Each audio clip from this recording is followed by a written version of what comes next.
Hello and welcome to CityCast. This is Harsh Soni and we bring you the news that matters to Bangalore. Union Budget affects the lives of common men. The Union Budget 2016 received mixed responses. Our reporter Harsh Soni finds out the pros and cons of the budget. The tax imposed on provident fund withdrawals of the salaried class is not welcomed by many. Employees feel that this move will be deterrent to saving in the PF.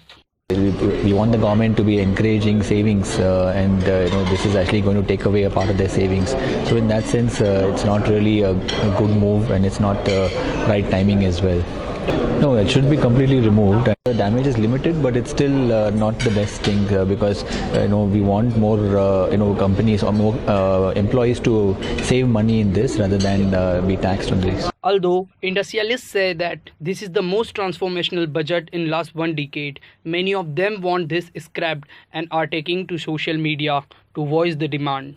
So I think Provident Fund is a bit of a dampener for the salaried class because this is something which the accumulations in Provident Fund employees look forward to for as their post-retirement benefit, and now 60% of this is going to be taxed. So I think that will dip into the corpus of it will reduce the corpus by almost 20%. So this I think is a negative and government needs to review this. Both the industry and academics agree this could have an impact of liquidity and result in a fall in domestic consumption. It will not leave people with enough money to spend as well, so domestic consumption will go down in that sense. Okay. Well, there are reasons for opposition because people want cash, they want liquidity. They want liquidity at a time when they have their own funds locked somewhere as investment, as saving, so they get the cash on hand. So from the PF perspective, the investors, it may not be a welcome measure, but if you look at the overall measure, it may be a deterrent to some extent, but it will also promote savings. Taxation on Provident Fund has not been received well by the employees. Arvind Kejriwal on 1 March also expressed his disappointment over the tax imposed on Provident Fund on his Twitter handle. Finance Minister is looking into increasing the percentage of non-taxable Provident Fund. This is Harsh Soni for CityCast.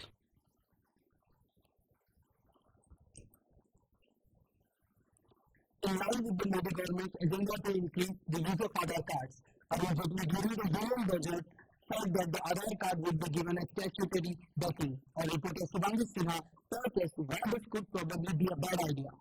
Over 98 crore Aadhaar cards have been issued so far in the country. The procedure to get one seems straightforward. The applicant needs to produce either a proof of identity or address. In the absence of both, the applicant has to get a certificate of identity from any gazetted officer. But there are loopholes in the procedure. मैं अपना आधार card बनवाने के लिए नहीं गया था, अपने बच्चों के लिए बनवाने के लिए गया था। कोई भी प्रूफ मांगा नहीं गया था, या राशन कार्ड या पैन कार्ड कुछ भी मांगा नहीं, वैसे ही बन गया था। Aadhaar cards are distributed through many enrollment centers, and these centers are outsourced to private agencies. The Aadhaar card is to be provided free of cost. However, not all the agents are authorized by the Unique Identification Authority of India. कुछ भी नहीं तो चलता है। आप जरेटा मांग address है, आपका नाम, आपके पिताजी डेट ऑफ बर्थ, आपका इनका आइडेंटिटी कार्ड है, चर्च कुछ भी रहता ना, इसका भी आधार है। Rakesh's daughter lives with him behind this shop and has a UID issued by the office in Kangeri, even without any ID proof or a signature from any gazetted officer. The documentation would have been difficult as they live in an illegal settlement. Officials at the Unique Identification Authority of India say that they have a verification process to weed out cards issued without proper verification. However, the Center for Internet and Society believes such breach in authentication process will end us in hands of criminal elements or some foreign state. सरकार इससे कहाँ मदद करे, पूरा सबूत ना होए, पूरा सबूत होए, घर का पता आता है सब होए, जब पूरा रजिस्ट्री होए, कागज होए, जब ही देगा। The instances of a Jaish-e-Mohammed member, a dog or a tree getting an Aadhaar card make the dependability of this unique identification system questionable. For CityCast, Shubhangi Sinha. With the recent incident at JNU, students being charged with sedition, our reporter Lakshmi K looks into the problems posed by freedom of speech when law intervenes.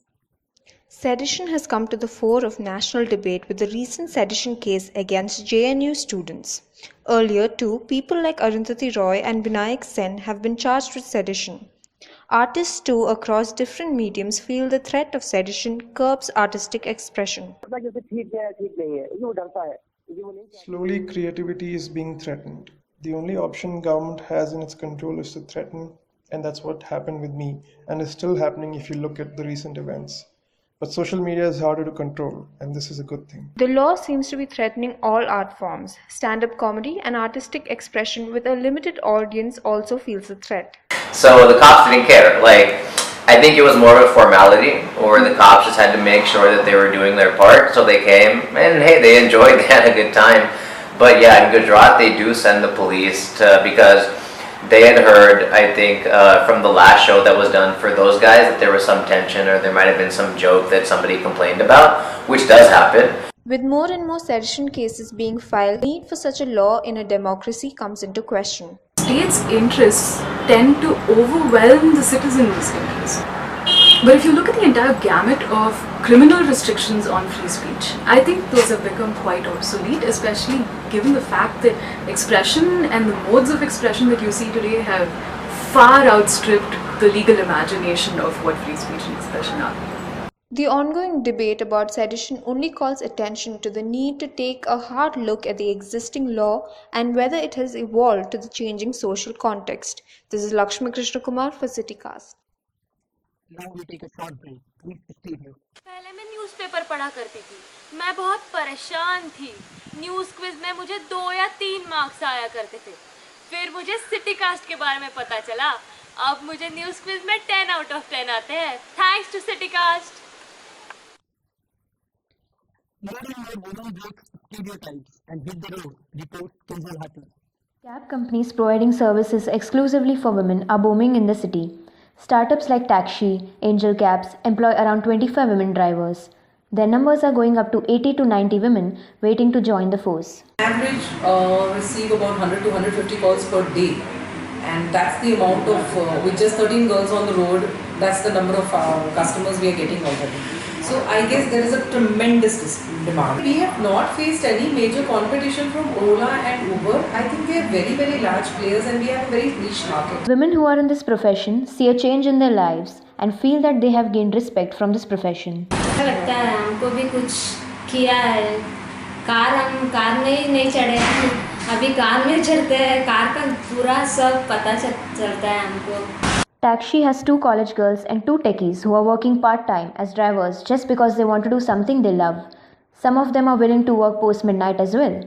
Angel Cabs provide self-defense training to these women to deal with unwanted situations. The number of women drivers is actually small in comparison to the 5,000 male taxi drivers in the city. The reason I chose this is because when I heard about Taxi, which is a women's cab, and it was headed by Vandana. She's a woman who's taken this initiative to help women out. A lot of problems people are facing at any time in the night or during the day. But then the current set of employees are all mothers. They have children, so they cannot leave their children and come on. Men who are a part of this profession feel women consumers are increasingly preferring these kind of cab services due to insecurity. Women consumers feel women cabbies are preferable since they will be safe, especially during the night. So the service is excellent, and I mean, just the thought behind the whole company is so nice. So all their drivers are female. Why do I prefer this over other Ola or anything? Because we don't know who is driving us, and every day it's going to be like having to stay awake the entire journey, telling them the routes and stuff like that. I can't use the travel time effectively. So I mean, this is definitely very reliable, safe service. Sociologist Sudha Khokte of the Bangalore University says the only women cab startups are not just bridging the gender gap and empowering women, but are also a big help to the women who want a safe travel. Kinjal Hathi, Bangalore CityCast. Enjoy a weekend, all of them, with your cup of coffee. Our reporter Bhumika Khatri takes us to the art of cafe. Bangalore is one of the most diverse cities of the country.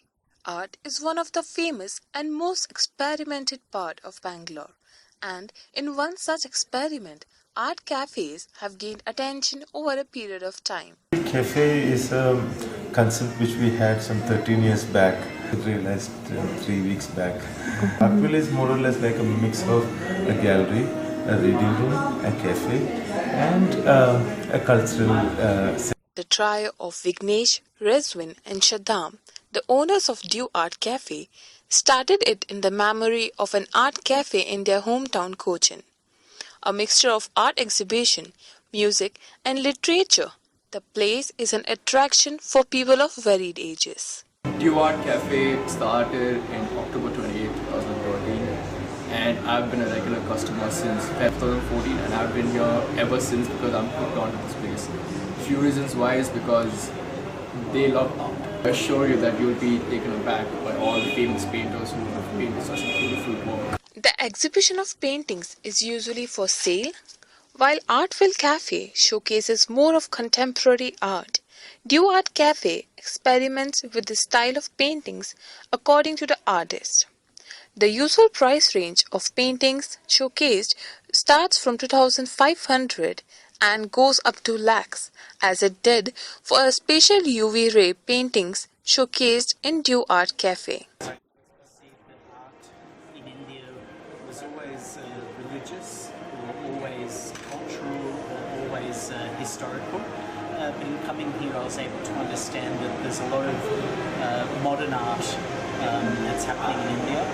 Artists who had been connected to Artville Cafe are S.G. Vasudev, Urmila Venugopal, etc.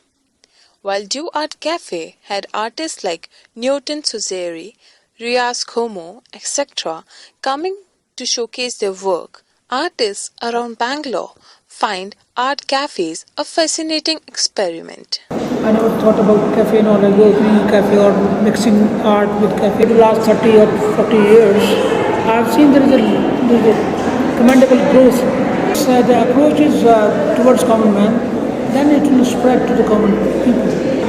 Folk art was brought in the so these efforts may be fruitful. With the changing art, the medium of connecting to art has also broadened.